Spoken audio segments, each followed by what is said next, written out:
kita akan mendiskusikan lebih jauh tentang teori-teori yang berkaitan dengan kongruensi ya. Ini banyak gunanya. Nah, kita akan berbicara tentang teorema Euler. Ini nanti berkaitan dengan fungsi Euler atau bilangan Euler ya. Nah, kemarin masih ingat kalau kita punya modulo M ya, kapan suatu bilangan bulat itu mempunyai inverse kali modulo M ya. Nah, masih ingat kapan suatu bilangan mempunyai inverse kali. Kalau kita ingat, tidak semua bilangan punya inverse ya terhadap operasi kali modulo M. Ya. Ambil contoh, kalau kita punya modulo 6 ya, yang punya inverse berapa saja? Kalau kita punya modulnya 6. Kalau kita berbicara modulo itu, kalau kita sudah berbicara yang utama, yang lainnya kan kongruen dengan salah satu ya. Kalau modulo 6 kan cukup diwakili oleh 0, 1, 2, 3, 4, 5. Yang lain kan kongruen dengan itu ya, bilangan yang lain ya. Nah, dari 0, 1, 2, 3, 4, 5 yang punya inverse terhadap operasi kali, ingat? Modulo 6. Halo? Hah? Halo? Berapa saja yang punya inverse pada modulo 6? 2 kali berapa sama dengan 1? Oh, punya inverse itu kalau dia ada pengalinya kongruen 1 toh? 1 ada. Karena 1 kali 1 1. 2 ada enggak? Enggak ada. 3? Enggak ada. 3 kali berapa sama dengan 1? 4? Enggak ada. 5 baru ya. 5 kali berapa sama dengan 1? Kongruen 1 pada modulo 6. 5 kali 5 ya toh? Nah, jadi pada modulo 6 itu yang hanya ada 2 ya, yang lainnya kongruen ya, yaitu yang 1 dan 5 ya. Nah, nanti 1 itu bisa kongruen dengan berapa saja ya? Kongruen dengan 1 itu bisa menyebutkan 7 ya toh? Terus min 5 ya toh? Ya toh? Itu nanti itu semua kongruen kan kalau dalam modulo 6 ya. Akhirnya ya min 1 yang ya punya inverse, min 5 juga punya inverse, 7 juga punya inverse itu kan ya. Nah, tapi semuanya kongruen ya. Jadi kalau pada modulo 6 ya, 6 yang punya inverse operasi kali itu adalah 1 ya. 1 itu juga kongruen dengan 7 ya toh?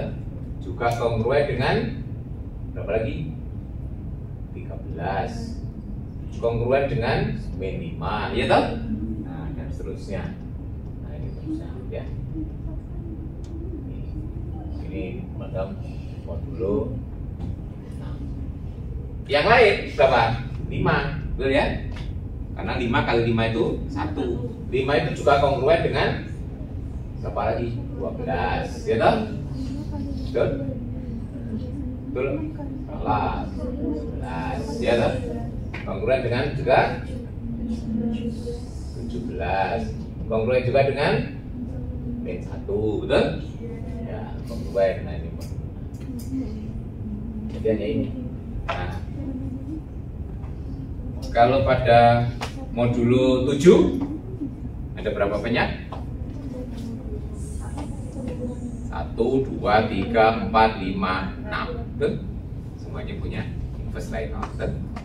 Nah, kalau pada modulo N dari dia, kalau kita punya modulo M saja, ya, Masih ingat kemarin kapan suatu bilangan bulat punya inverse terhadap operasi kali? Ya. Jadi saya katakan ini ada B, misalnya modulo M ya. Misalnya kita punya A itu bilangan bulat.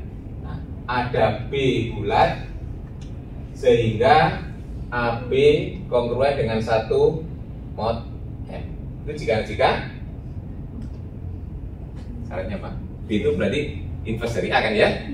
Jadi A punya inverse jika halo A relatif prima dengan M, betul? Ya. A dengan M itu relatif prima. Ya.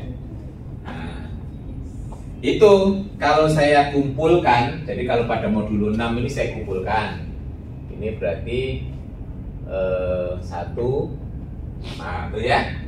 Nah, kalau pada modulo 5, pada modulo 5 yang punya inverse saya kumpulkan 1, 2, 3, 4, betul ya? Yang punya inverse ini ya. Modulo tadi 6 sudah, modulo 7 yang punya inverse 1, 2, 3, 4, 5, 6. Modulo 8 yang punya inverse berapa? 1, 3, 5, 7 ya, dan yang lainnya kongruen. Modulo 5, 6, 4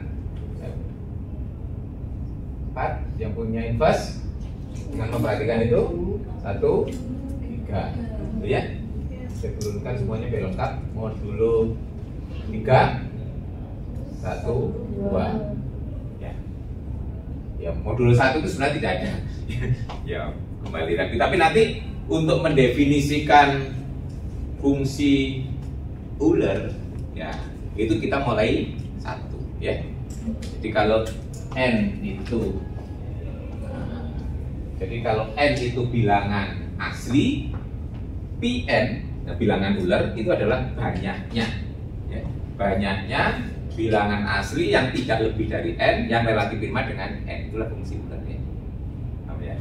Sebenarnya di sini nah P1 itu cuma 1, yaitu diri sendiri ya. Sebenarnya ini pas lebih dalam. Nah, ya.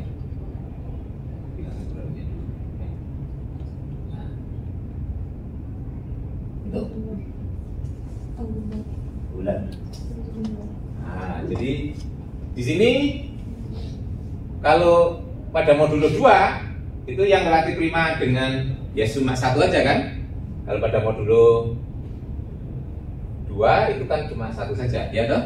Makanya di sini P2 1, ya toh? Nah, P3 2. P4 2. Gimana ini ya? P5 4, P6 2 ya? P7 6 P7 6 terus P8 4 ya. Seterusnya ya. Nanti Anda bisa ngitung. Kalau P9 itu yang relatif prima dengan 9 1, 2 coba ya. 4 5 7 8 ada berapa? Nah, ya. Nah itu di buku Anda juga sudah diberikan sampai 12, bahkan di tabel belakang kalau baca pendek sampai 100 ada ya. Nah, di 100 saya nyarinya ini ya. Akhirnya begitu ya. Ini nggak ada cara terbaik. Pokoknya mencari adalah banyaknya bilangan yang relatif prima, ya. Nah, yang paling gampang itu kalau n-nya prima, betul ya. Nah, kalau N-nya prima, berapa Pn? N kurang 1. N kurang 1 ya. Ini contoh 11. Nanti kalau Anda ingin tahu sampai 100 dibaca di lampiran appendix ya. Itu ada di belakang Anda. Ya. Ini sampai 100 saja, sampai 12 saja sebagai contoh. Nah, kita akan melihat ya motivasi dari teorema Euler itu. Kita ingat kembali Fermat ya. Fermat, masih ingat teorema Fermat? Yang pertama, versi pertama ya, bukan versi yang general, versi yang pertama. Kalau P itu prima, P tidak membagi A, maka A pangkat P min 1 kongruen dengan 1 modulo P, betul? Nah itu Fermat kita bilang ya. Jadi kalau kita punya P itu prima, ya, P prima, kemudian P itu tidak membagi A, ya. A itu bulat, P tidak membagi A. Kita perlu apa sini? A pangkat P min 1 kongruen 1 mod P. Ya, ini Fermat ditertulis ya. Jangan lupa. Bahkan kalau perlu sak buktinya ingat. Iya, kalau orang matematik harusnya tahu sampai bukti. Nah, sekarang coba lihat bagaimana kita. Nah, lihat P tidak membagi A. Akibatnya apa di sini? P dengan A pasti relatif prima. Itu sifat bilangan prima. Bilangan prima itu kalau ketemu bilangan bulat manapun berlaku salah satu, membagi atau relatif prima. Berarti kalau tidak membagi pasti relatif prima. Nah, kemudian kalau P-nya prima, P min 1 itu apa sebenarnya? Kan Euler, gitu. Jadi di sini karena P tidak membagi A, berarti P dan A relatif prima. Kemudian karena P prima, berarti ini itu adalah P min 1. Nah, akhirnya orang coba-coba ya. Nah, betul nggak? Pertama coba dulu aja ya untuk bilangannya kecil-kecil ya. Betul nggak nanti ya? Kalau saya punya N itu bilangan asli ya, asli anggota Z plus, atau biasanya kalau untuk modulo itu mesti seringnya lebih besar sama dengan 2 ya. Kalau 1 kan nggak ada artinya. Nah ini saya berikan aja. Kalau lebih dari 2 lebih bagus, karena kalau 2 persis cuma ada 1 kan ya. Lebih dari 2 lebih bagus. Kemudian A dan N relatif prima, jadi menduplikasi ini. Pertanyaannya betul nggak ini ya? Betul nggak pertanyaannya? A pangkat Pi N itu kongruen dengan 1 mod N, gitu ya. Ini cara orang memperumum gitu ya teorema. Ini kan menduplikasi. Kalau ini terbukti ini hanya akibat akhirnya kan ya. Ini kan berlaku untuk seluruh bilangan bulat ya, positif ya, lebih dari 2. Terus kemudian kalau N-nya prima, Pn kan jadi ini toh. Nah, itu ya. Jadi ini nanti teorema ini kalau seandainya ini betul, itu lebih general dibandingkan teorema Fermat. Jadi Fermat hanya sebagai akibat gitu ya. Nah itu. Jadi orang belajar matematik itu selalu mencari yang general gitu ya. Itu cara berpikirnya. Ya. Jadi kalau orang sudah tahu nanti ini betul, nah Fermat itu hanya sebagai akibat. Jadi cukup dibuktikan yang ini, ambil N-nya prima, diperoleh teorema Fermat gitu ya. Nah, coba ya ilustrasi. Kalau N-nya 3 saja lah ya. N-nya 3 di sini ya. Oh ini 3 jangan, karena sudah prima. Yang 4 ya. 4 ya. 4. Jadi kalau N-nya 4 di sini Pn-nya kan 2 ya toh? Jadi kalau saya ambil bilangan yang relatif prima dengan 4 contohnya 3, gitu. Ya. Kita punya 3 dan 4 itu relatif prima misalnya. Kita lihat 3 pangkat pi 4 berarti 3 pangkat 2 itu adalah 9. 9 itu kalau kita buat modulo 4 kongruen dengan 1 ya. Kan? Kongruen dengan 1 mod 4. Nanti yang relatif prima dengan 4 selain 3 berapa? 1. Kayaknya berapa lagi? Ya, yang lainnya kan kongruen dengan 3 dan 1 toh? Berarti sudah semuanya. 1 pangkat 4 juga 1 toh? Nah, oke. Untuk n-nya 4 boleh ya. Nah, sekarang kalau n-nya 6. Kalau n-nya prima jelas sudah jamin format ya. Jangan prima. 6. Nah, n-nya 6 itu berarti kita punya pi 6 2. Nah, kita coba bilangan yang relatif prima dengan 6 itu berapa sih? 1, sudah jelas 1. Oke ya. 2 enggak, 3 enggak, 4 enggak, 5. Ya. 5 aja setelah itu yang lainnya juga kongruen dengan 1 dan 5 toh? Coba kita tulis 5 pangkat pi 6 itu berarti 5 pangkat 2 25. Kalau dalam modulo 6 1 gitu. Ini juga kongruen dengan 1 mod. Sekarang 8 ya, kebetulan kita datanya di sini ya. Kalau n-nya 8, nah ini orang dulu juga begini kalau ingin mendapatkan teorema ya dicoba-coba. Nanti kalau sudah diduga benar baru dibuktikan secara umum ya. Sekarang coba kalau n-nya 8, kita lihat pi 8 itu 4 ya. Ya, sekarang kita ambil bilangan yang relatif prima dengan 8 bisa 1, 3, 5, 7. Yang lainnya relatif yang lainnya kongruen dengan itu kan ya? Oke. 1 oke. Enggak usah dicoba kalau 1. Pangkat berapa 1?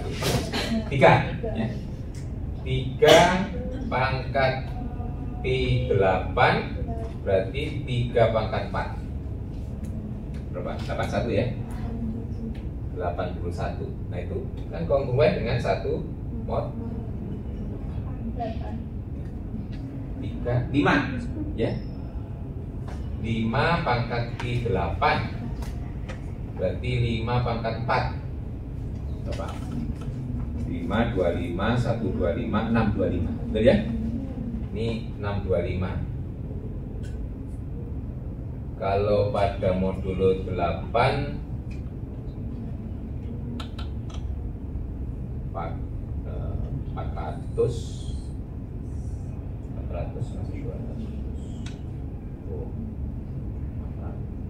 600 habis bagi 8 ya.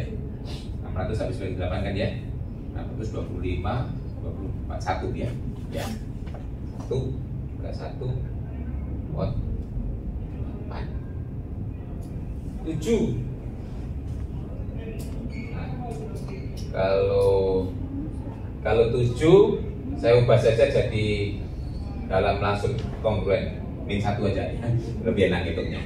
Saya ubah jadi dari depan sudah saya kongruensi aja. Min 1 pangkat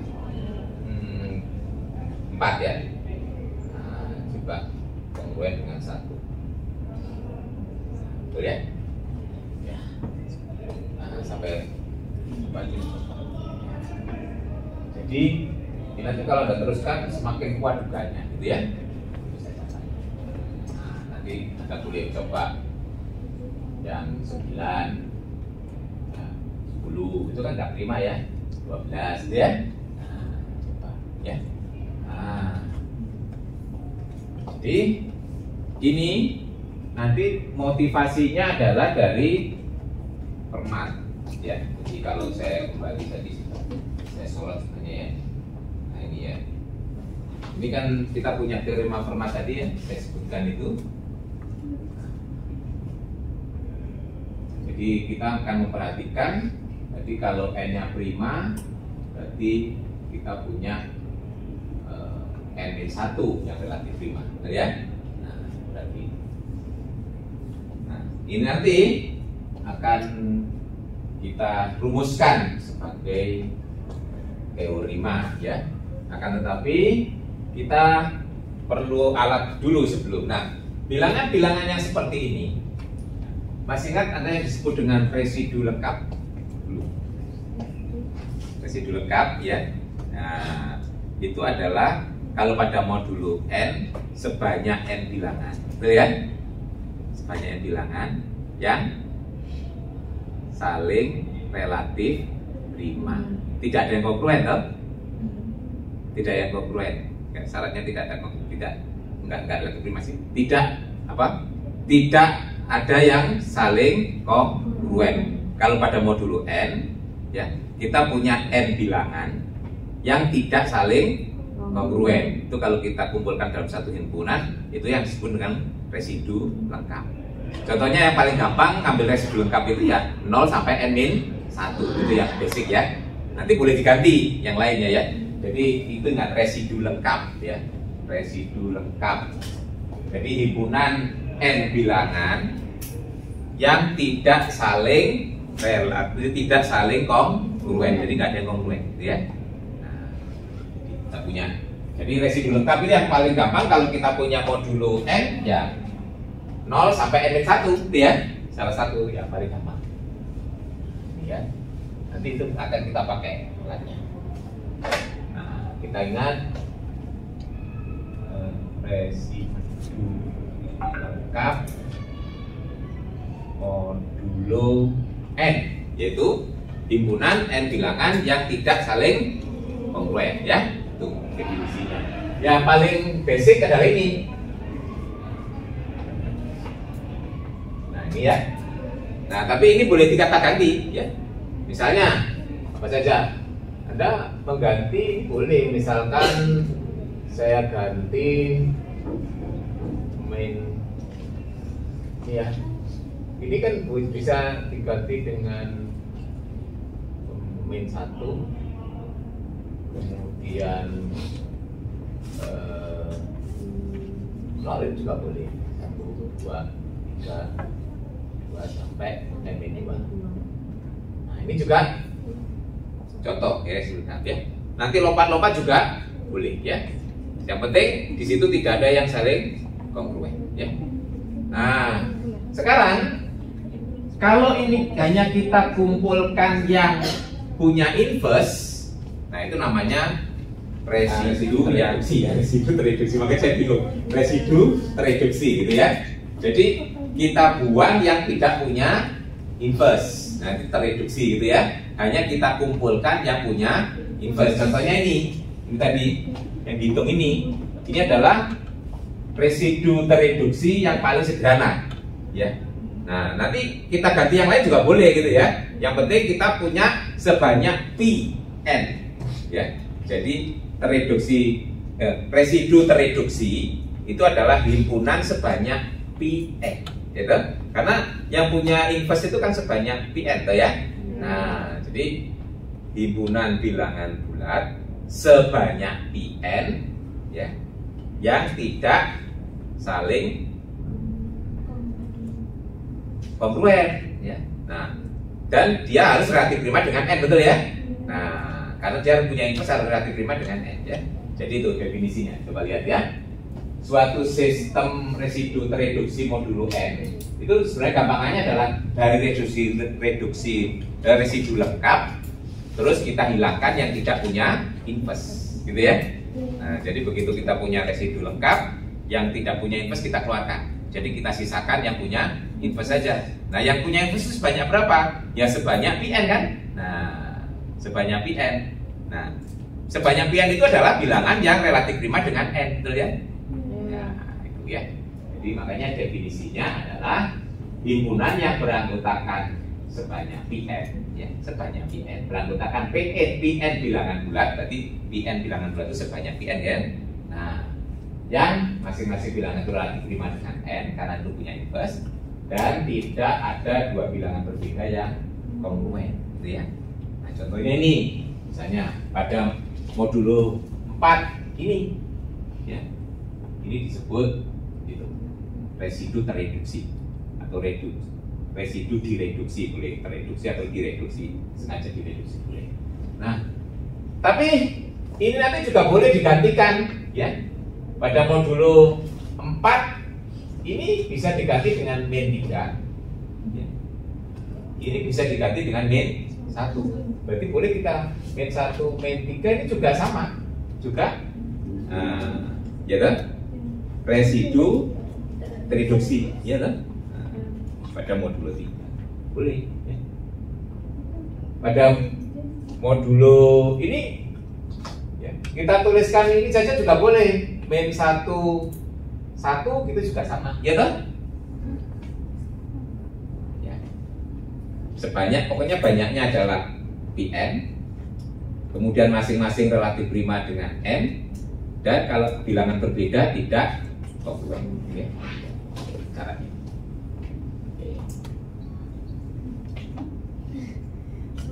Nah, ini tujuannya kita memang membentuk himpunan ini ya, himpunan ini. Jadi kita boleh mengumpulkan.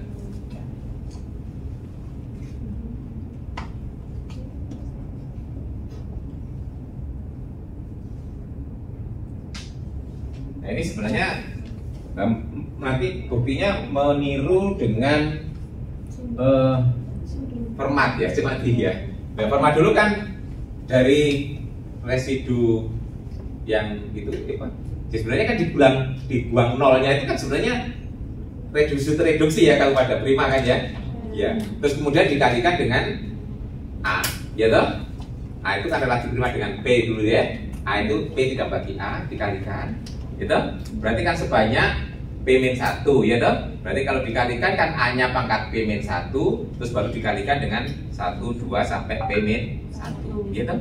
Nah, itu meniru itu buktinya juga. Nah, jadi nanti sekarang kalau dulu dari 1 sampai P-1, nah sekarang itu kita gantikan dengan ini yang reduksi, betul ya? Nah, itu jadi orang berpikirnya begitu ya cara melihatnya ya.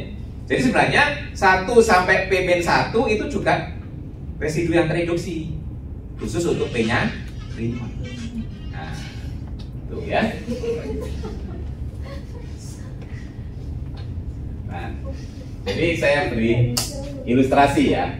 Nah, sekarang misalnya pada modulo 8 saja lah, ya modulo 8. Kita ambil yang tereduksinya yang ini ya, yang tereduksi, apa residu tereduksinya misalnya.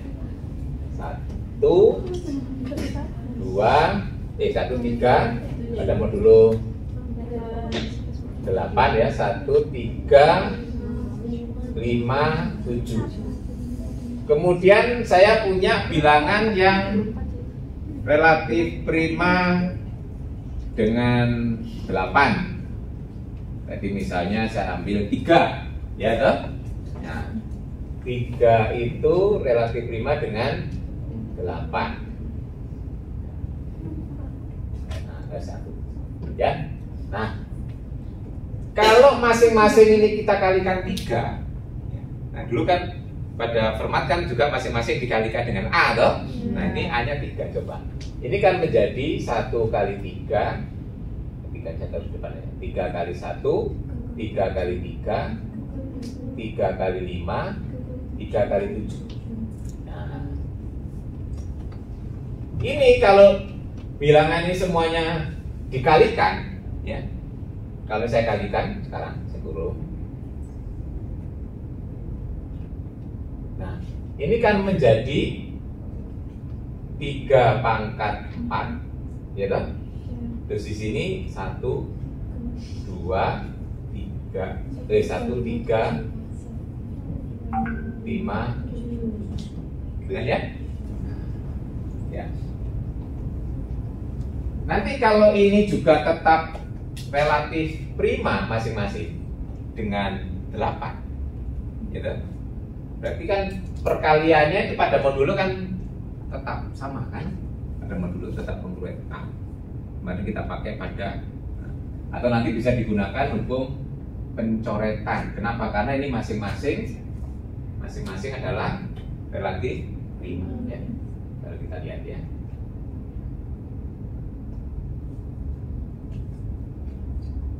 Jadi kalau jadi di sini nanti ini walaupun tidak urut, coba lihat.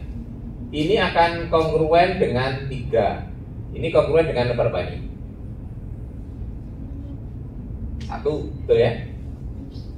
Ya, ini kongruen 15 nomor 28, 7. Ini kongruen 21, 5. Ya, 5. Suwe banget. Loh, ini kan juga tetap 1 kali 3 kali 5 kali 7. Iya loh? Ya. Nah, jadi itu salah satu sifat yang kita pakai seperti kemarin ya. Jadi sama-sama residu lengkapnya dan residu tereduksinya. Kalau dikalikan, ya kan, ini akan menghasilkan kongruensi yang sama kan? Ya, kalau dia kongruen. Jadi ini juga akan yang di kiri ini juga akan menghasilkan sebenarnya tanpa memperhatikan urutan ya. Sebenarnya kan tetap ya ini akan menghasilkan ya. Ini akan menghasilkan 1 kali 3 kali 5 kali 7 juga. Ini dihitung dari sini, tapi ini kongruen ya toh? Nah, akhirnya kan ini kongruen dengan ini kan? Nah, jadi akhirnya kita punya 3 pangkat 4 kali 1 3 5 7 kongruen dengan 1 3 5 7 modulo 8. Nah, padahal masing-masing ini kan relatif prima dengan 8. Jadi kan berlaku hukum konselasi loh. Ingat ya. Konselasi itu bisa dilakukan kalau yang di cancel itu relatif prima dengan modulunya, betul? Ya karena dia punya inverse itu. Sebenarnya dikalikan inverse 1, dikalikan inverse 3, inverse 5, inverse 7 loh. Coret kan? Nah, jadi akhirnya kita punya 3 pangkat 4 kongruen dengan 1 mod. Nah, kira-kira inilah idenya tuh ya untuk membuktikan Euler nanti ya. Jadi ya, Euler. Nah, sekarang ini yang kita coba lihat buktinya secara umum dulu ya. Nah, kita akan melihat modulo 8 nanti kita ganti dengan modulo N. Dengan N-nya tidak harus prima ya. Prima. Jadi contoh residu ya pada 8 itu kan bisa diganti macam-macam ya. Nanti ya kita sudah bisa mencoba. Tadi ini baru coba-coba ya. Nanti coba dilihat ya. Ini nanti kan akan kongruen ya dengan ini ya. Nah itu jadi contohnya di situ ya. Misalnya B3 itu akan kongruen dengan 5 ya loh. B1 kongruen dengan 7. 1 dengan 1, 3 dengan 3 loh ya. Itu ya. Nah itu coba sekarang kita buktikan secara umum. Nah ini ya. Jadi kalau saya punya sistem residu tereduksi yaitu R1, R2 sampai RIN ya toh? Nah, berarti kan sebanyak IN ya. Dan A itu bilangan bulat positif yang relatif prima dengan N ya. Maka kalau semua tadi saya kalikan dengan A juga tetap membentuk suatu sistem residu reduksi ya. Contohnya yang tadi ya. Nah, ini tadi kita punya 1, 3, 5, 7. Terus kita punya 3 itu relatif prima dengan 8. Terus kita kalikan semuanya 3 kali 1, 3 kali 3, 3 kali 5, 3. Ternyata itu juga tetap membentuk ya, residu tereduksi juga kan? Nah ini kita buktikan secara umum. Ada yang sudah mencoba bukti? Nah, agar ini membentuk sistem residu tereduksi, berarti apa? Masing-masing harus relatif prima dengan N, ya toh? Berarti ARI itu harus relatif prima dengan N, satu. Yang kedua, ARI dengan ARJ juga tetap tidak kongruen ya. Dengan kita punya bahwa RI dan RJ-nya juga tidak kongruen ya.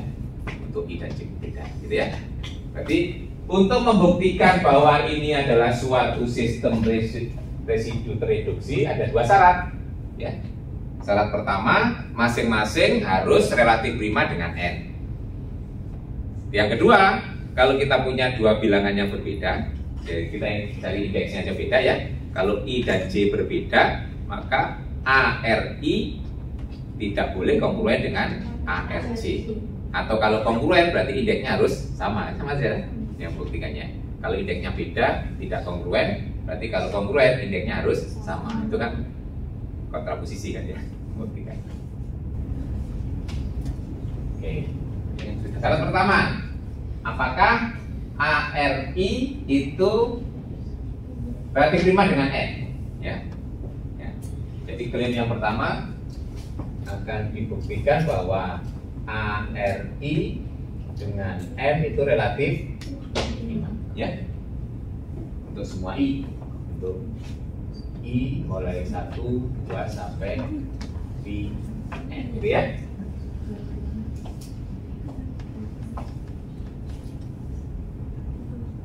Nah, ini hanya menggunakan sifat aja. Kalau saya punya A relatif prima dengan N, B relatif prima dengan N, maka A kali B kan relatif prima dengan N, betul? Sudah pernah buktikan itu?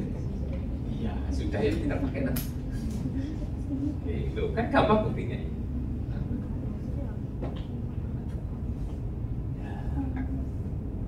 Bang satu ya.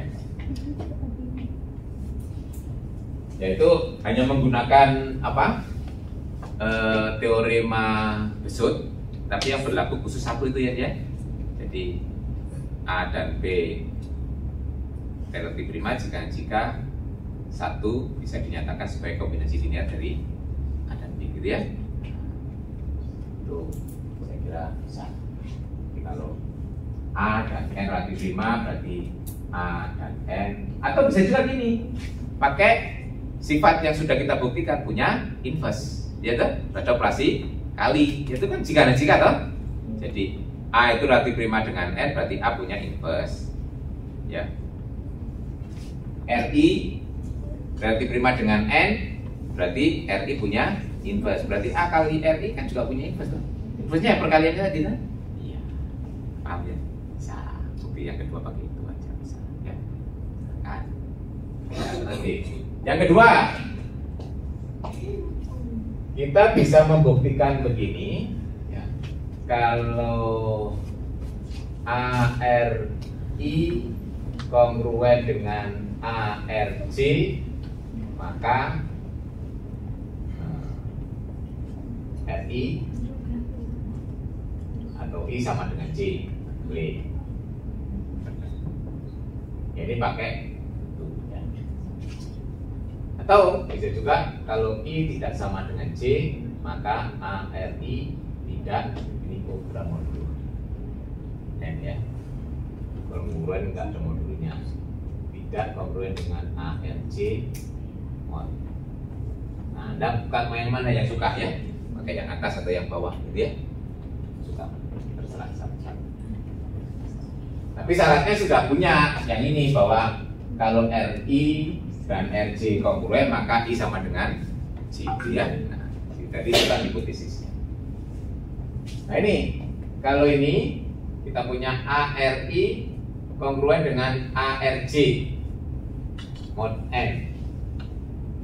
Nah, berarti kita punya ini kan, ARI dikurangi RJ kongruen dengan apa ini? 0 mod N. Nah, karena A dan N itu relatif prima, nah maka ya, penghapusan tuh, ya berarti RI dikurangi RJ kongruen dengan 0 mod N. Jadi RI kongruen dengan RJ. Nah, mod N. Nah, karena ini juga himpunan itu juga merupakan sistem residu reduksi, berarti I harus sama dengan J. Ya. Jadi sini juga I harus sama dengan C. Alasannya karena himpunan ini R1, R2 sampai Rn adalah himpunan sistem residu tereduksi. Nah, kalau itu kan yang beda kan nggak boleh kongruen kan? Oke. Jadi kita punya ini. Jadi sistem residu tereduksi itu bisa digantikan dengan cara mengalihkan, ya, masing-masing unsur dengan bilangan yang relatif prima, ya, untuk mendapatkan. Tadi contohnya ini tadi. Jadi nanti 3 kali 1, 3 kali 3, 3 kali 5, 3 kali 7 itu juga tetap merupakan sistem residu tereduksi, ya. Dampaknya apa? Kalau dikalikan jadi sama, tuh. Kongruen, ya, kongruen, ya, ya. Nah, dampaknya itu. Jadi itu nanti yang akan kita pakai untuk membuktikan Euler, ya. Jadi mirip, sebenarnya mirip langkahnya waktu pembuktian Fermat, ya. Cuma sekarang yang dulu 1 sampai P-1 terus digantikan ini tadi, ya. Dulu kan ingat ya, kan A kali 1, A kali 2, A kali P-1, ya, buktinya itu. Nah, 1, 2, P-1 itu sekarang digantikan R1, R2 sampai RP, gitu ya. Jadi matematik itu cara bekerja, ingat ya.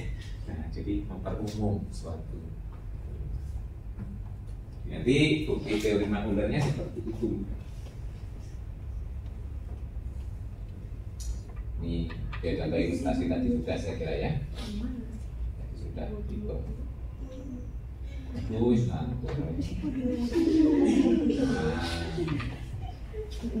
jadi ini akhirnya kalau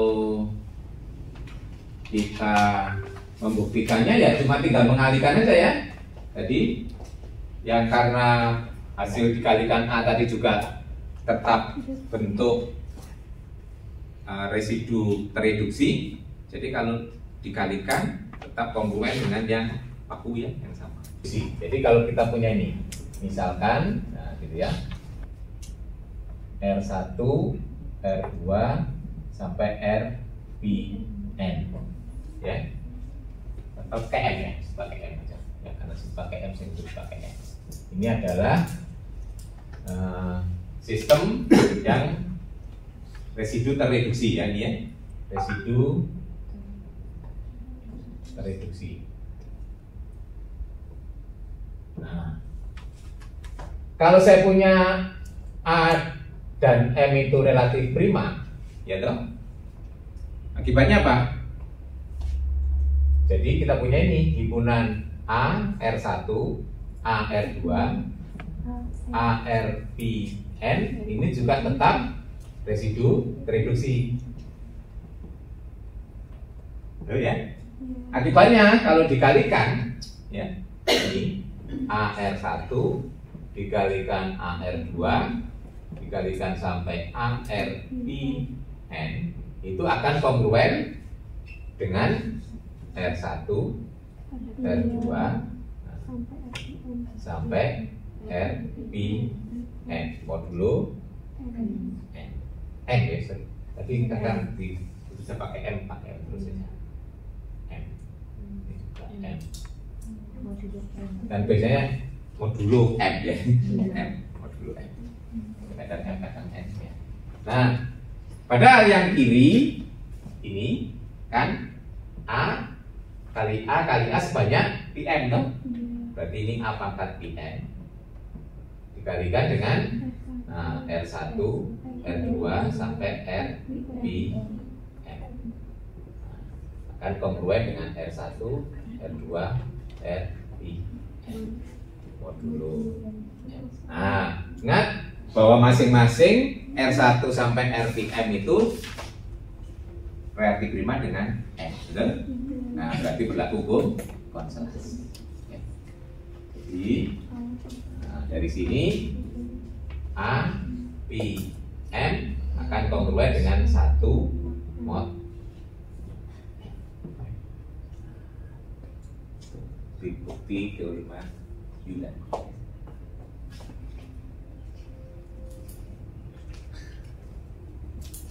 Nah, jadi sekarang kalau kita sudah punya teorema Euler, Fermat kita pandang sebagai akibat, betul ya? Dalam hal khusus M-nya prima, akhirnya kita boleh teorema Fermat ya. Nah, gitu ya. Jadi kalau kita sudah punya ini kan Euler ya. Jadi ini kan M-nya sebarang ya toh. Nah, ini teorema ini adalah Euler. Nah, sekarang akibatnya, nah gitu ya. Nah, akibatnya untuk M itu sama dengan P itu prima, tuh, gitu ya. Nah, berarti kalau kita tuliskan gini, A pangkat Pi P kongruen dengan 1 mod P. Nah, pangkat Pi P itu berarti P min 1. Berarti A pangkat P min 1 kongruen dengan 1 mod. Gitu ya. Jadi teorema Fermat bisa kita pandang sebagai akibat dari teorema. Tapi untuk mendapatkan teorema Euler, intuisinya dari Fermat. Jadi biasanya gitu, orang itu kalau sudah mendapat dari intuisi diperumum, nah, akhirnya intuisi tadi menjadi akibat. Orang belajar aljabar itu memang begitu, suka memperumum.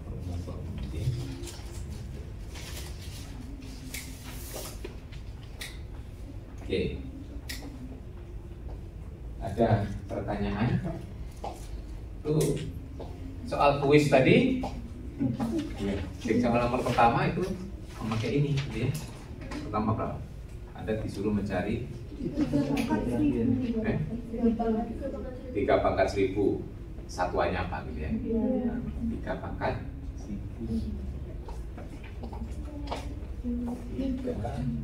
1000. Nah, satuan dari ini apa, gitu kan? Nah, kalau Anda mau mencari satuan, berarti yang mulai puluhan ke atas dihilangkan, ya kan? Berarti itu modulo 10, betul ya? Nah, suatu bilangan kalau dimodulukan 10 masih dapat satuannya, betul? Ya. Nah, berarti kita pakai modulo 10, ya, kalau mencari satuan. Nah, berarti nanti bagaimana menggunakan teorema Euler? Berarti 3 pangkat Pi 10 kongruen dengan 1 mod 10, betul? Nah, gitu ya. Jadi kalau menggunakan Euler ini ya, 3 pangkat Pi 10 itu kongruen. Kenapa? Karena 3 dan 10 relatif prima ya. Syaratnya lihat Euler itu ya. Jadi karena di sini 3 dan 10 relatif prima ya syaratnya. Itu akan kongruen dengan 1 mod 10. Kenapa kok mod 10? Karena yang kita cari adalah satuan, ya. Nah, berarti ini tadi Pi 10 itu berapa? Masih ingat tadi? 4. Ya. 1, 3, 7, 9. Ya, 4 ya. Nah, berarti 3 pangkat 4 itu kongruen dengan 1 mod. Nah, sekarang 3 pangkat 1000. Nah, ganti aja. 4 kali berapa? 250. Nah, berarti kan 1 pangkat 250 tetap 1. Berarti 3 pangkat 1000 itu diubah menjadi 3 pangkat 4 kali 250. Itu sama saja dengan 3 pangkat 4 pangkat 250. Berarti kongruen 1 pangkat 250 mod 10. 1, ya. Berarti 3 pangkat 1000 itu satuannya 1. Kalau cara SD tidak pakai modulo, tapi pakai pola, ya kan? Ya, lihat ya. 3 pangkat 1, 3 belakangnya. 3 pangkat 2, 9. 3 pangkat 3, 7. 3 pangkat 4, 1. 3 pangkat 5. Berarti kalau kelipatan 4 pangkatnya mesti belakangnya 1. Padahal 1000 itu kelipatan 4. Tuh, apa ya? Sama. Kelipatan itu kita pakai modulo 4 tuh. Pas saya dulu ya. Ilmunya sama. Cuma cara pendekatannya sekarang lebih canggih gitu ya. Pakai modulo gitu ya. Nah, ya itu. Kalau di SD sebenarnya soal yang sama itu bisa tanpa harus menggunakan modulo, dengan menggunakan pattern atau pola. Itu kalau dalam memecahkan masalah disebut looking for pattern, mencari pola. Ya. Tadi teori main ini juga berdasarkan pola yang kita dapatkannya ya. Ada keterangan.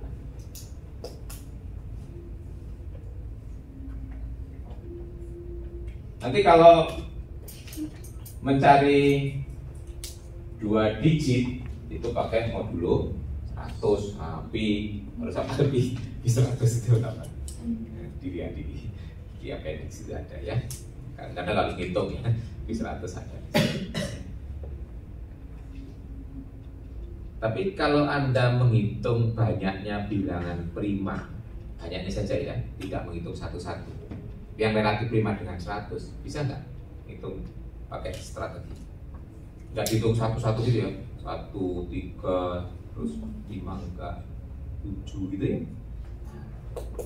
Jadi bagaimana kalau kita mau menghitung Pn dengan memanfaatkan teorema aritmatika itu, bahwa setiap bilangan bisa dinyatakan sebagai perkalian dari bilangan prima, betul ya? Nah,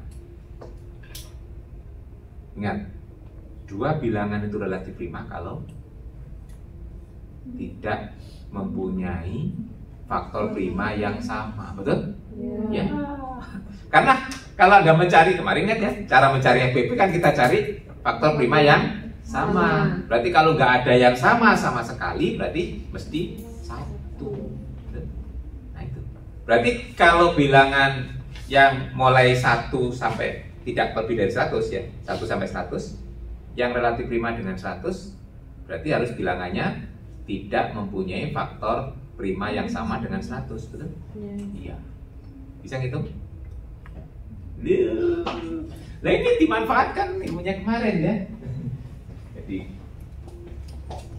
nah, nanti bisa kita pakai menghitung itu, misalnya 2 digit terakhir dari suatu bilangan, asalkan bilangannya relatif prima dengan 100 ya yang dihitung ya. Kalau kita menggunakan teori Mausland ya, nah, bilangannya yang dipangkatkan harus relatif prima. Jadi kita akan menghitung pi 100 berapa gitu ya, tanpa harus hitung satu-satu gitu ya, lama kalau hitung satu-satu ya. Nah, biasanya pi 100 ya. Nah, berarti kan banyaknya bilangan yang tidak lebih dari 100 yang relatif prima dengan 100. Berarti kalau kita menggunakan cara kita menghitung FPP kemarin, berarti harus dicari bilangan yang tidak mempunyai faktor prima yang sama dengan 100. Nah, 100 faktor primanya berapa? 100 itu kalau difaktorkan jadi apa? 2 kali 2 pangkat 2 kali 2, 5 pangkat 2 ya? Betul. Berarti harus dicari bilangan yang tidak punya faktor 2 dan faktor 5. Betul? Yakin? Berapa banyak? Cara ngitungnya kalau sudah ngambil mata kuliah SD, matematika SD, counting ya. Nah, salah satu strategi counting, kalau yang kita cari itu susah dihitung, kita cari komplemennya. Betul? Ada strategi itu? Ini kan lebih mudah mencari yang bilangan yang mempunyai faktor 2 dan 5. Lebih teratur kan? Iya. Yang faktor 2 teratur, ya toh? Yang faktor 5 teratur. Bagaimana cara mencari yang mempunyai faktor 2 dan atau 5? Ya, ayo.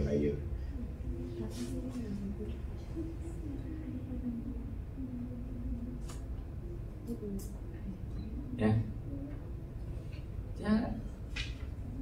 Yang kelipatan 2 berapa banyak?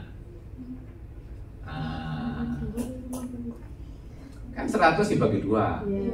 Yang kelipatan 5 20. berapa? 20. Terus dihilangkan yang kelipatan 10. Nah, itu kan hanya sistem himpunan saja toh? A berapa banyak A gabung B isinya kan? Nah, banyaknya himpunan A, banyak himpunan B dikurangi banyaknya irisan, betul? Betul? Loh, ini sederhana loh ya. Matematikanya sederhana itu, ya. Nah, yang kelipatan 2 50, yang kelipatan 5 20, yang kelipatan 10 10. Berarti yang kelipatan 2 atau 5. Nah, berarti kan 50 ditambah 20 dikurangi 10. Betul ya? Loh, gitu kan? Ada berpikir gitu. Ini ilmunya semuanya sudah ada, cuma tinggal praktek kan? Ya. Jadi nanti kalau misalnya A itu adalah himpunan himpunan bilangan ini ya, misalnya X anggota Z plus, tapi X-nya itu kurang sama dengan 100, tarik banyak 100 ya, tetapi 2 itu membagi X, gitu kan ya. Nah, kemudian B itu adalah himpunan X anggota Z plus, X-nya kurang atau sama dengan 100, 5 membagi X ya. Jadi yang kita cari sekarang adalah banyaknya A gabung B, gitu ya. Jadi di sini banyaknya A, banyaknya B dikurangi banyak. Betul? Yang ini kelipatan 2 sebanyak ini. Yang kelipatan 5 sebanyak 20. Yang kelipatan 10 sebanyak berapa? 60. Nah, berarti nanti yang kita cari yang di luar ini kan ya, 100 dikurangi 60. Coba cek Pi 100 itu nggak sama dengan 100 dikurangi 60. Cocok kan? Dilihat di appendix. Baca buku, buku appendix. Aduh, lihat di belakang. Appendix berapa? Nah, ini ya, segitu deh cara menyelesaikan soal di matematik itu. Ya memang dari pengetahuan kita itu dirangkai-rangkai gitu loh ya. Bagaimana kita menyelesaikan soal. Nah, keterampilan ini yang harus dibangun. Kalau teorinya gampang di matematik itu ya. Tapi begitu kita mau memakai menyelesaikan masalah, nah itu yang harus kita biasakan. Bagaimana cara katanya? Sering-sering mengerjakan soal.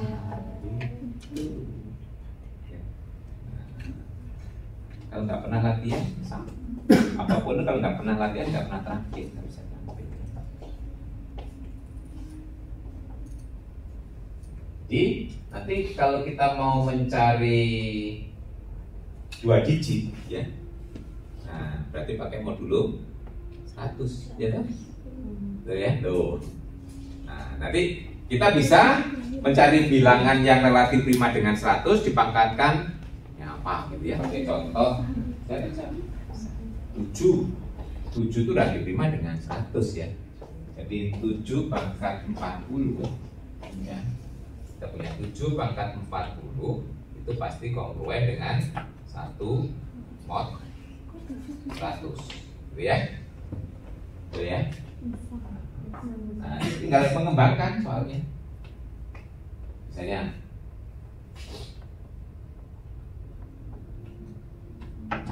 misalkan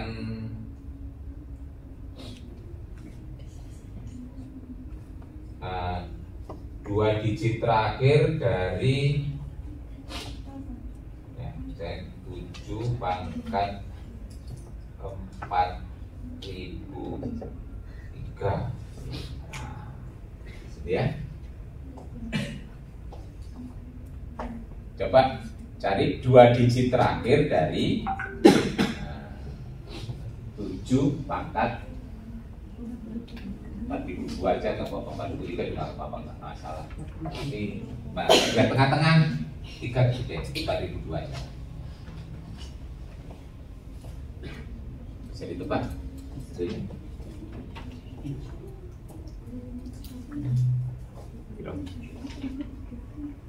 7 pangkat 4003, 4002.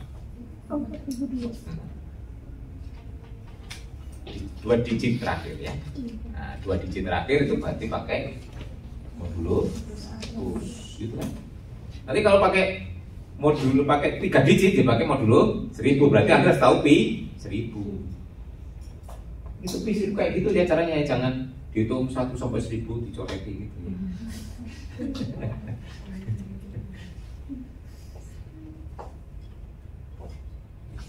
Jadi orang-orang hitung pi yang gitu ya, pakai caranya gitu. Jadi Anda kalau di bilangan berapapun asalkan Anda tahu itunya. Semakin banyak faktor primanya semakin rumit nantinya akan mencarinya, karena himpunan itu ya, misalnya 3 faktor prima itu kan gabungan dari 3 himpunan ya. Nah, Anda kan lebih panjang kalau 3 himpunan kan. A gabung B gabung C itu kan banyaknya anggota A, banyak anggota B, banyak anggota ditambah, terus dikurangi A iris B, A iris C, B iris C, terus baru ditambah A iris B iris C gitu ya. Kalau 4, nah, panjang lagi rumusnya gitu ya. Nanti semakin banyak faktor primanya, itu semakin panjang hitungnya. Pi. Sudah ada menemukan? Pakai ini kata kuncinya, nih 7 pangkat 40 itu kongruen dengan 1 mod 100 ya. Berarti ini kalau ini harusnya dibaca jadi apa? 7 pangkat 4000 dikalikan 7 pangkat 2. Yang ini kongruen dengan 1, betul? Ya. Yang ini 49. Ya, berarti kongruen dengan 49. Jadi 2 digit terakhir. Nggak percaya coba pangkatkan. Error. Nah, akibatnya dari ini, karena kita tadi punya A pangkat pi n itu kongruen dengan 1, nah itu nanti bisa kita pakai pi n dikurangi 1 itu adalah inverse dari A pangkat itu ya. Nah dari situ kita tadi punya ini, karena menurut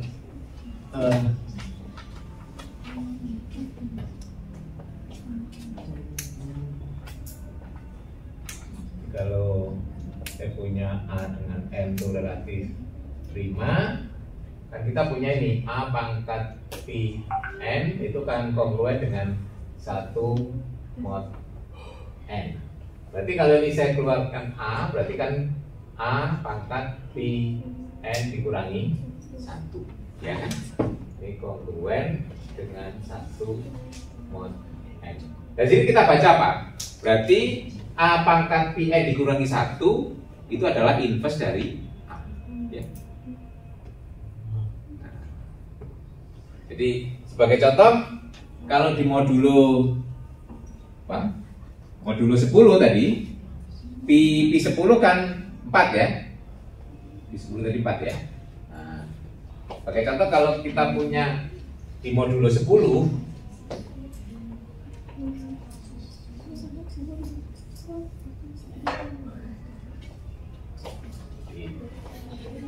kalau kita punya N-nya itu 10, kita punya kan pi 10 itu 4 ya. Nah, ini. Jadi kalau kita gunakan di sini kan kita punya bahwa A pangkat, jadi kalau saya punya A itu relatif 5 dengan 10 ya, berarti A pangkat 4 ya, itu akan kongruen dengan 1 mod 10.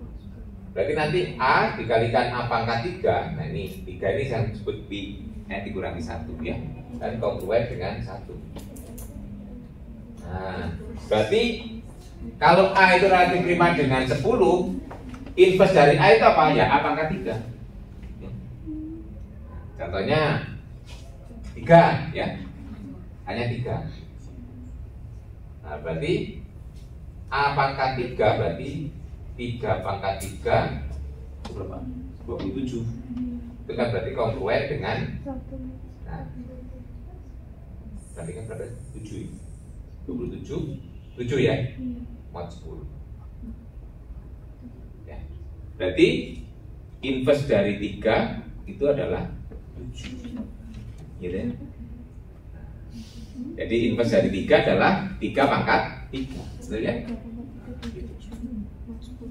Nih, jadi ini termasuk cara untuk mencari inverse pada modulo N ya.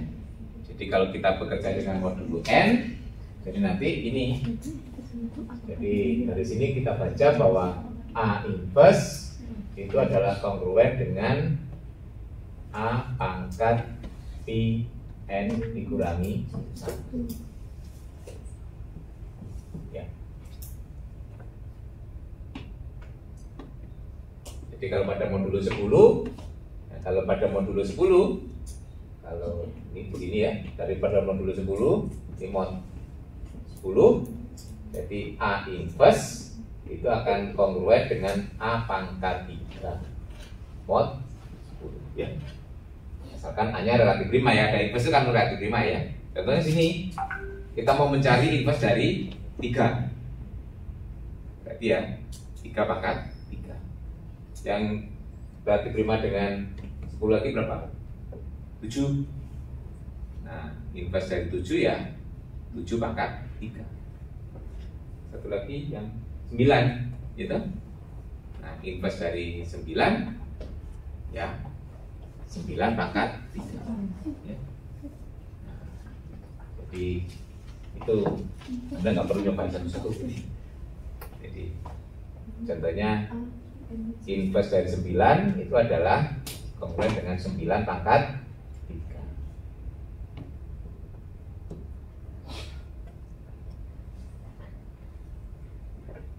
Kalau dikalikan juga boleh, 3 kali 3 kali 9 maka 3 itu berapa? Boleh. Kalau saya lebih suka hitungnya ini min 1 ya kan? Ini kan berarti min 1. Min 1 itu berarti juga 9 ya, hitungnya 9 gila ya. Yang 9 kali 9 akan 1 ya kan? Nah, jadi salah satu kegunaannya dari teorema Euler itu adalah untuk mencari inverse ya. Nah, makanya kalau kita menyelesaikan kongruensi linier ya, nah itu kan dikalikan inverse ya. Nah, itu dikalikan aja pangkat pi min 1, pi n min 1 ya. Makanya ada soal kalau selesaikan itu menggunakan teorema Euler, artinya itu ya. Jadi kalau kita punya AX kongruen dengan B gitu ya, nah gitu ya. Jadi kalau kita punya AX kongruen dengan B mod M gitu ya, nah berarti nanti dikalikan dengan A pangkat pi n min pi m min 1. Berarti nanti X itu akan kongruen dengan A pangkat pi m dikurangi 1 gitu ya hasilnya. Kenapa kok jawabannya ini kan gitu ya? Ini kan dikalikan inverse-nya A toh. Inverse-nya A itu berarti A pangkat pi m dikurangi 1. Tapi kalau belum relatif prima, ingat kemarin perlu disederhanakan dulu kan, dibagi dengan G, CD, ada M gitu ya. Nah kalau disederhanakan baru relatif prima, itu baru pakai prosedur ini gitu kan ya. 7 ya. 7x kongruen dengan 2 mod 10. Contohnya ini kan ya.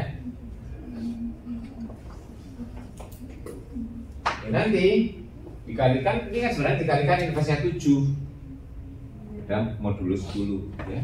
Nah inversnya 7 itu sebenarnya adalah 7 pangkat pi 10 kurang 1. Jadi sebenarnya di sini dikalikan ini ya, 7 pangkat pi 10 dikurangi 1, 7 ya, x. Nah di sini juga gitu, dijadikan pi 10 kurang 1, 2. Kenapa kok ini? Ya ini karena ini kali ini 1 gitu ya. Ini 7 pangkat pi 10 itu 1 gitu ya. Jadi yang di sini akan x kongruen 7 mod 10. Nah, 4 dikurangi 1.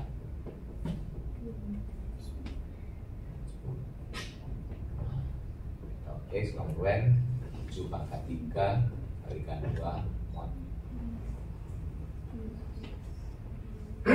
7 pangkat 3. Kalau saya hitungnya pakai min 3, min 27 ya. Min 27 berarti min 7. Min 7 itu 3.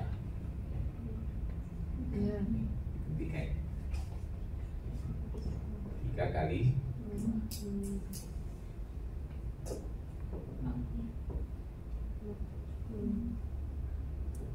Coba dimasukkan 6 kali 7 42 komplek dengan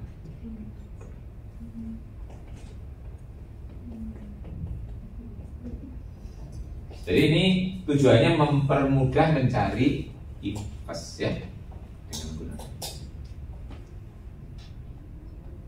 Oke baik, ada yang perlu disampaikan?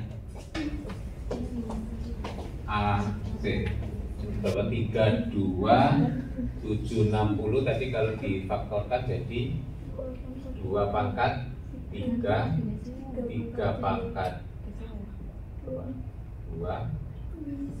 berapa? 5, 7, 13 ya. Anda bisa melihat terhadap ini masing-masing 8, 9, 5, 7, 13. Nanti terhadap 5, 7, 13 langsung bisa gunakan permak, ya toh? Karena itu adalah bilangan 5. Ya. Ya. Terhadap 8 dan 9 gunakan bulat. Ya. Kira-kira ini nyampe? Ya coba dulu. Berarti hitung dulu terhadap masing-masing dulu ya. Terhadap 8, 9, 5, 7. Terhadap 8 dan 9 gunakan Euler. Terhadap 5, 7 ya sebenarnya Euler suka semuanya kan ya. Karena format itu juga akibat dari Euler. Tapi yang khusus ya.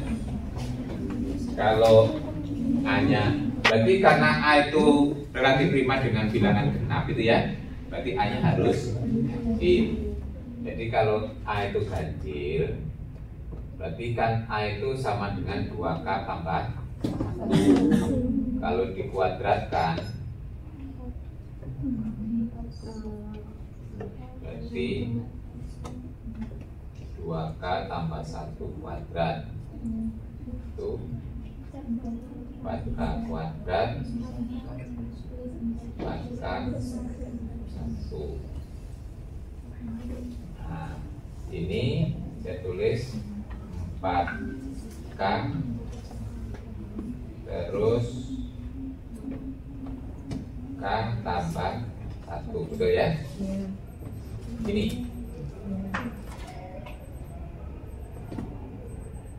kan K K plus 1. Ya. Mesti di antara ini pasti ada yang genap kan? Iya. Nah, berarti pasti kelipatan 8 bentuknya. Betul? Paham? Bentuk ini pasti kelipatan 8. Ya, karena K dan K plus 1 mesti salah satu mesti genap. Iya. Ya, kan nggak mungkin ganjil semua. Iya. Kan berurutan kan? Kalau K-nya ganjil, K plus 1 genap. Kalau K-nya genap, ya genap toh. Nah, jadi yang ini itu pasti kelipatan 8. Betul? Karena K atau K plus 1 pasti ada yang genap. Genap dikalikan 4 pasti kelipatan 8. Nah, makanya di sini nanti A kuadrat akan kongruen dengan 1 mod 8. Bilangan ganjil itu kalau dikuadratkan pasti kongruen dengan 1 mod 8. Coba aja. 3 kuadrat 1 mod 8. 5 kuadrat 1 7 1 mod 8. 9 1. Ini buktikan umum kan? Ya. Ada bilangan ganjil kalau dikuadratkan nggak kongruen dengan 1 modulo 8. Kalau menemukan 1 juta keluar dari sana. Berani. Karena sudah dibuktikan umum, nggak akan ada gitu. Ya, oke. Jadi kita akhirnya punya ini. Karena ini berarti A pangkat 12 juga akan kongruen dengan 1 mod 8. Betul? Iya. Akibatnya dari sini kita punya A pangkat 12 juga kongruen dengan 1 mod 8. Oke, dengan mod 8 udah dapat ya. Tapi nggak pakai teorema ya ini. Kalau pakai teorema nggak ketemu ya. Karena tadi kan pi 8 itu 4. Itu kan untuk mendapatkan 12 ya, karena A-nya kan nggak jelas ya. Hanya A pangkat 4 yang didapatkan ya. Terus padahal harus dikalikan dengan A pangkat 3. Nah, A pangkat 3 nggak bisa dihitung. Oke.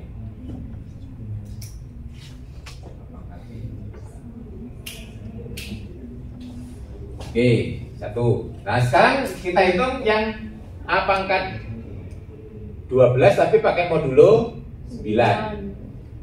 9 tadi berapa? 6 ya? 6. Nah, kalau itu bisa. Gitu? Karena A pangkat 6 kan kongruen dengan 1 modulo 9, otomatis A pangkat 12. Ya, gitu. Ini pakai benar ya.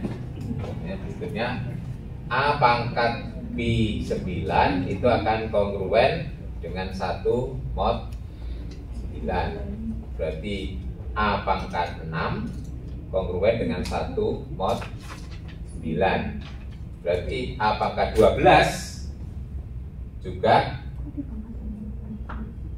kongruen dengan 1 mod 9. Betul ya? Oke, berarti pangkat 12 mod 9 1, pangkat 12 mod 8 tentunya sudah. Nah, sekarang yang pangkat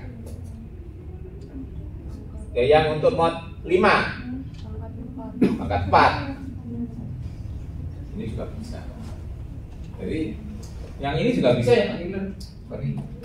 Jadi kok yang ini ya 8 itu kan pi-nya 4 ya? Iya. Berarti A pangkat 4 1, pangkat 12 juga 1 ya. Mau pakai ini juga. Nih, yo paling nggak ada variasi ya. Jadi ini juga bisa betul ya. A pangkat pi 8 itu juga kongruen dengan 1 mod 8 ya toh. Berarti A pangkat 4 kongruen dengan 1 mod 8. Jadi A pangkat 12 juga kongruen 1 mod 8. Betul ya? Terus yang pangkat 5 juga A pangkat 4 ya. A pangkat pi 5 juga kongruen dengan 1 mod 5. Jadi A pangkat 4 juga kongruen dengan 1 mod 5. Berarti A pangkat 12 juga tetap kongruen dengan 1 mod 5. yang 7. Nah, ya toh? Ya. Ya. Jadi A pangkat B 7 kongruen dengan 1 mod 7. Berarti A pangkat 6 1 mod 7. Berarti A pangkat 12 juga 1 mod 7. Nah, 13 juga langsung 12 ya teman ya. Ya. Oke. Selesai toh? Ya. Tinggal kan modnya tinggal dikalikan toh? Karena relatif prima ini. Jadi ini A pangkat B 13 juga kongruen dengan 1 mod 13. A pangkat 12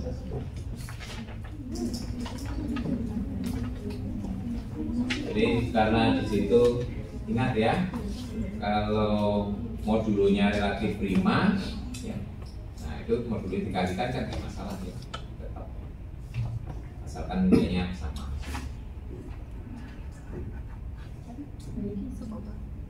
Jadi karena masing-masing itu 1, berarti A pangkat 12 kongruen 1 modulo 8 kali 9 kali 5 kali 7 kali 13 ya. Itu syaratnya harus relatif prima loh ya. Modulunya kalau nggak relatif prima nggak berlaku hukumnya. Ini karena 8, 9, 5, 7, 13 relatif prima. Sepasang. Ya, nomor 2 itu nggak secara langsung ya menyelesaikannya perbagian tabungnya. Kalau nomor 1 sudah ya. Oke, sampai ketemu lagi insya Allah Rabu pekan depan ya, dengan topik tentang uji keterbagian ya. Nanti silakan dibaca di nikmati desa. Assalamualaikum warahmatullahi wabarakatuh. Waalaikumsalam warahmatullahi wabarakatuh.